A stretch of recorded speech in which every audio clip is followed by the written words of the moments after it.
On n'a pas besoin de charité, de mendicité. L'Afrique a tout pour s'en sortir. Ça fait 60 ans qu'on nous promet qu'on nous aide. On ne veut pas de cette sorte d'aide. On n'est pas des mendiants. Oui. On a le pouvoir humain, on a l'énergie des matières premières. On peut s'en sortir. Qu'est-ce que vous pensez, Alpha, du discours du président français Emmanuel Macron à Ouagadougou qui a reconnu d'abord les crimes de la colonisation et qui a appelé finalement à sortir de cette relation-là? Mais écoutez, d'abord je vais dire à M. Macron qu'on n'a pas attendu lui pour qu'il nous dire ça. On en est conscient. Cette leçon, il la garde pour lui. Vu après comment il s'est comporté avec le président Kaboré, il fallait que son protocole, son chef de protocole, lui dise qu'un jeune comme lui n'a pas le droit de tapoter sur la joue un président, un aîné, qui pourrait être son père. C'est très important. Ok, c'est maladroit, mais je lui accorde des circonstances atténuantes. C'est la faute à son protocole. Mais lui qui parle qu'il faut qu'on change, c'est une nouvelle façon de voir. C'est pas la France-Afrique. Il veut rompre finalement avec la France-Afrique. Mais c'est pas en tapotant l'autre sur la joue qu'on rompt. C'est une façon de l'infantiliser. Et c'est mal élevé. Oui. Ok? Mais reconnaître les crimes de la colonisation comme il l'a fait, ça va sur le bon chemin? Ce que je voudrais, c'est que les Africains aujourd'hui sont conscients.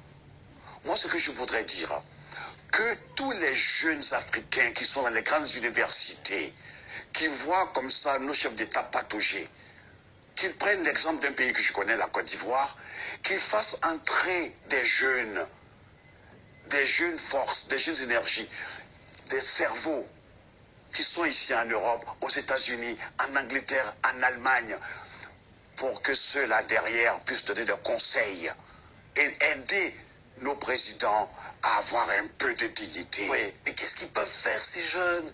Ces jeunes, on dit, comment l'avenir leur appartient, oui, parce que comment on ne laissera pas. Écoutez, j'ai la chance de connaître quelques jeunes de l'équipe de M. Ouattara. Ils sont brillants. Ils sont polytechniciens. Il y en a plein comme ça. Il y a des Béninois, il y a des Togolais, il y a des Congolais, il y a des Camerounais, il y a des Sénégalais. Tous ceux-là doivent venir à la rescousse.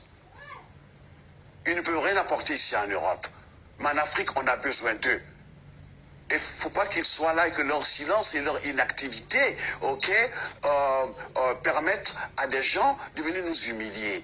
Les énarques comme M. Macron, il y en a aussi en Afrique. Donc ce n'est pas un petit énarque président qui va venir se foutre la gueule de nos pères. Il a expliqué qu'il ne cherchait pas du tout cela. Il a expliqué qu'il ne cherchait pas d'ailleurs à humilier, que c'était voilà, autre chose.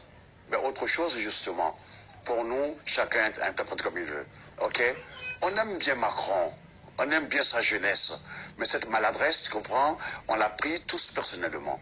Et je souhaiterais que, s'il a l'occasion de le réparer, qu'il le fasse, ou que son protocole lui enseigne comment en Afrique on respecte les aînés. Merci de ce témoignage. Merci. Merci.